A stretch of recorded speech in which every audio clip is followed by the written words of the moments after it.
Well, today I wanted to talk about how can we respond the best way to efforts that aren't getting us the results that we want. How do we respond to the different efforts that aren't getting us the results that we want? For some people, they might be exercising every day, they start jogging, eating healthy, but they're not dropping the pounds on the scale. For another person, maybe they're investing in their stocks and they're diligently putting money in every month, but it doesn't seem to be growing. In fact, they're seeing that over the last few weeks, their stock value has actually decreased, and they're wondering, what am I doing wrong? Should I even be investing in stocks? Other people might be trying to start a business and they are trying to get the word out about their service or their product, but they're not getting the sales, they're not getting the customers, the revenue that they're hoping for. Or, in relationships, a married couple who's gone to counseling, one of the spouses um, is trying to use the communication techniques that they were taught, and it's still not getting the other spouse to empty the trash or to stack the dishwasher the way they want it to. So we're putting in the efforts that we know we're supposed to, but we're not getting the results that we want. And the question is, how do we respond to that? Now, this is so important, guys. Please hear me. This is probably the most important thing you're going to hear this week from me. There's something that I do with my clients when we're coaching together, and it's a tool that I call the SWOT analysis, which stands for strengths, weaknesses, opportunities, and threats. And we try to figure out what efforts are creating the best results and which efforts aren't. And the goal is to try to refine that process and shift our energy into the efforts that are creating the most results for us, right? But here's the deal. Sometimes we jump into that SWOT analysis without coming up with a set of values and a mission statement for our lives and key objectives first. If you try to jump into a SWOT analysis and you're trying to evaluate, okay, why aren't my efforts creating the results that I want, and you haven't determined your mission statement for your particular vision, whether it's health, finances, your business, your relationships, and if you haven't determined your core values in that area, and if you haven't determined your key objectives, if those aren't aligning with your SWOT analysis, you are going to run in circles. You're going to be on an ever running wheel, kind of like the hamster, because you don't know how to measure the best results. And oftentimes the reason our wheels are spinning in the mud is because we're trying to evaluate what's working, what's not. We're trying to get the best ROI, return on investment, on the efforts and energy we're pouring into whatever goal it is. But if we're measuring the wrong results, we're always going to go in circles. Here's the key. Before you know how to respond the best way you can to efforts that aren't getting you the results you want, you have to understand, you have to define what the right results are first. You have to define what the healthy results are. Okay? One of the tools or the techniques that I encourage people to do in this area is to practice this process of reframing our thinking. Okay, because oftentimes it's our thoughts, it's the self-talk that we have with ourselves that's really keeping us stuck where we're at. So let me give you a couple of examples of what this looks like. If someone's trying to lose weight, okay, that's a result. They want to lose weight. They want to drop pounds. They want to lose 20 pounds in 12 months or whatever their goal is. So they're eating healthy, they're exercising, they're jogging, they're on the treadmill, they're putting all these efforts into it, but they're not seeing the weight drop. And then they start telling themselves, well, why am I even exercising if I'm not going to see any weight loss? Why would I put the effort into going out early in the morning at 6 in the morning in the cold and jog for 30 minutes. If I'm not even going to lose weight, I might as well just stay in bed, sleep in an hour. And the issue there is that that person is doing sort of a SWOT analysis. They're looking at the weaknesses of their efforts, but they're using the wrong thinking. They're using a bad form of thinking that's getting them away from their main goal. And you got to reframe your thinking to say, you know what? Even though I'm not dropping weight, I am experiencing other benefits. Even though I'm not losing any pounds every time I weigh myself on the scale, I am feeling better. I'm feeling less foggy brain. I'm feeling more energy. I know that the whole biological chemistry in my body has shifted and is actually, I'm putting healthy nutrition in my body and it's feeding my brain, and that's why I'm feeling better, right? So you want to reframe your thinking, but here's the question. How do you reframe that when you're trying to develop disciplines and habits that are going to lead to successful outcomes, whether it's your health, whether it's your business and you're trying to get more customers and more revenue, whether you're a pastor of a church and you're trying to reach more people and disciple more people, whether you're a married couple who is trying to work on your marriage, you've gotten counseling, whatever that looks like, how do you reframe your thinking in that process? So one of the most effective books that I read last year in 2024 was a book called Atomic Habits. I don't know if you guys can, it looks like it's kind of washed out. Atomic Habits, there we go, by James Clear. I heard James Clear at the Global Leadership Summit a couple of years ago and ended up buying his book. And he talks about forming healthy habits, effective habits that are going to get us the outcomes we want. But in one of his chapters, he's talking about measuring success.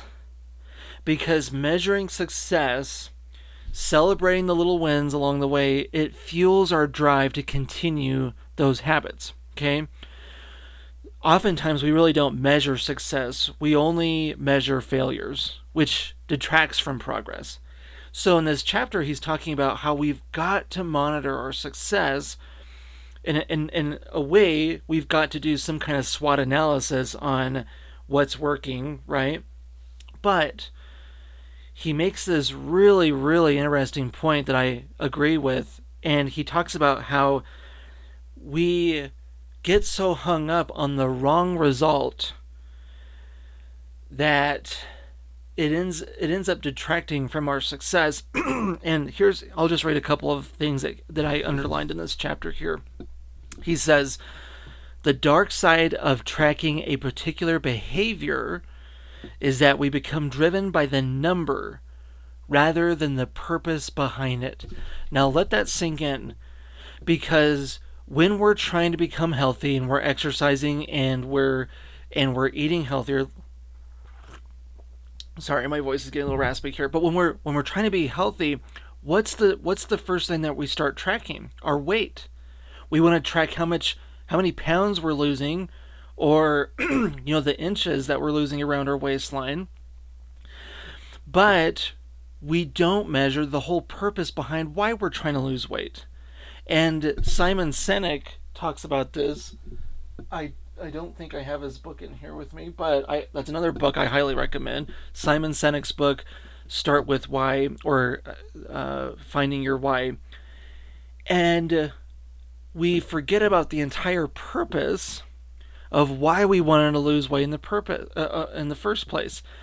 Because the numbers are just metrics. There's no energy to them. There's no drive to it. Why are you trying to lose weight? It's the same thing with a business. Why are you trying to start a business? It's really not to get more customers. That's not the reason you're starting a business. That's not the purpose of your business. Why are you going to college to take a specific class? It's not to get a specific degree. It's not to get a certain score on your classes, on your exams. There needs to be a deeper purpose to that.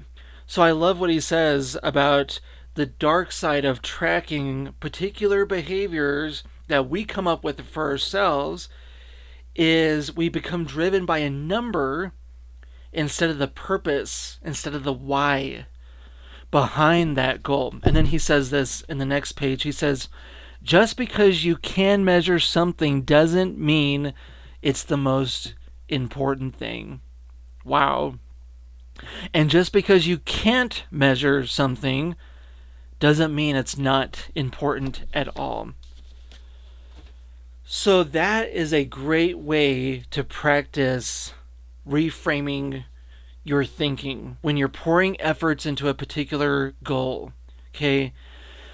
Because oftentimes it's not the numbers. You may be going, if you're a salesperson and you're trying to get more prospects, and you're showing up at a networking group every week and you're not getting the clients that you want right away, is that a lack of success? And this is where it gets tricky, guys, because if you're using a SWOT analysis, which I recommend and I use with my clients, if you're using a SWOT analysis in the wrong context, then you might look at those relationships as, well, it's not worth the investment of my time. I'm not getting any prospects, so I'm going to go try something else. If you're a realtor and you're farming a particular community and you're trying to bring awareness about who you are and build relationships over the long run, but you're not selling homes, within months, you might look at that and say, well, what I'm doing isn't working. But if you reframe that and you think, well, what's the purpose of what I'm trying to do? Why does this matter to me that I'm in the real estate business? Why does it matter to me that I'm a salesperson? I'm selling this amazing product or service. Why does it matter that I'm trying to lose weight, that I'm working on my job, that I'm investing in the stock market, that I'm paying off debt? What is the purpose behind that? When you start with why, like Simon Sinek talks about, and you reframe your thinking, then you're going to have a much healthier perception of what success looks like. Okay, I'm trying to articulate exactly what I'm thinking here in my head, because none of this is scripted. I'm just talking from the heart here, okay? But when you put the right things in your front mirror that need to be there, it's not the numbers, not the number of pounds you're losing, but it's the fact that you're feeling more energy to spend with your kids or your grandkids. Or your blood pressure is going down, which means, it's going to help your health in the long run. When you focus on why and not the numbers, it puts everything into perspective for you, and it allows you to use the SWOT analysis, strengths, weaknesses, opportunities, and threats. It allows you to analyze results in a much healthier way. Okay? So one of the things that I do, I actually have a workshop that I offer mostly for corporate teams, but I can do this for churches, I can do this for individuals. But one of the things that I encourage people to do, sorry, there's something stuck in my throat this morning, I don't know what's going on, but one of the things I encourage people to do is to, whatever the key area is in your life, whether it's health, finances, career, whatever that is, relationships, define what the vision is for that particular area. What do you want to see happen in that area, and why does it matter? And then we'll do this exercise where we'll talk about what are the core values surrounding that vision. In other words, who do you want to be? How do you want to behave? Okay, values are a part of who we are. So a value might be that I want to value energy. Okay, energy is an important thing to me. Energy, by the way, isn't a number that you measure. It's a value. Okay.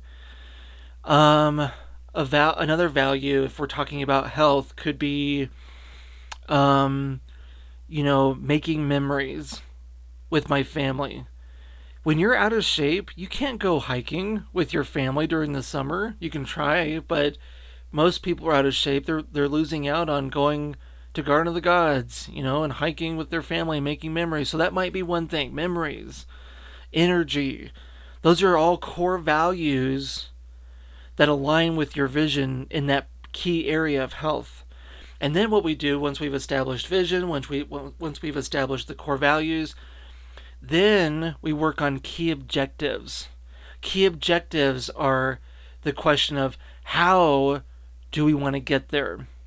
What would getting there look like? Okay? So we start defining the next steps, which is, I need to be more active. I need to work out more. I need to eat healthier foods. I need to increase my intake of water. I need to decrease my intake of sugar. And core objectives are a little bit more general, but once you've kind of got the objectives down and they're surrounding your values and your vision, then you can start breaking those down into tasks, into what I call critical actions. And you can break those down more and more, and then you can start testing. Then you can start evaluating. Then you can start applying the SWOT analysis. But if you haven't come up with the vision and the values and the objectives first, and you jump right into doing a SWOT analysis on what you're doing, you're going to spin your wheels in the mud because you won't have a good idea of what are the best results. You won't know how to respond well to failure because you won't have a good idea of what healthy results you're looking for to begin with. And that's why a lot of people give up on their goals. That's why they kind of fall away from trying to form healthy habits like James Clear talks about, because they're measuring the wrong thing. In his book 7 Habits of Highly Effective People by Stephen Covey, I can't remember if it's chapter 3 or 4, but he talks about the habit of putting first things first, and how people who they're living a life of unbalance, they're living a life where they're getting burned out, oftentimes, and he talks about this in the book, but we've got something called our center of influence, which is really that vision. It's that set of values in our lives. And Stephen Covey talks about how we put the wrong things in that center of influence.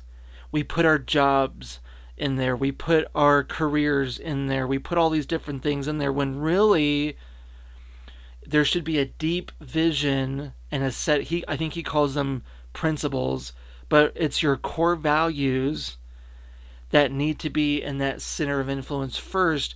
Then you can start working on your objectives.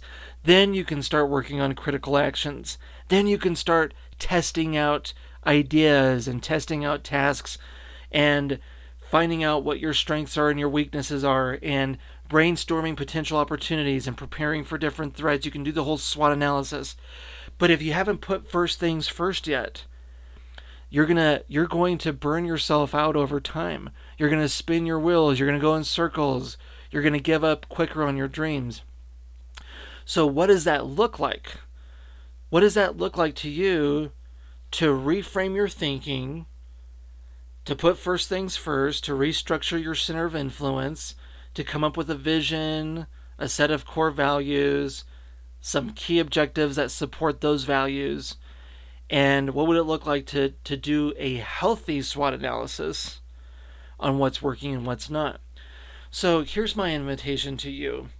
If that's something that you're interested in, let's set up a time to have a conversation together. You can go to my website at isaaccano.com.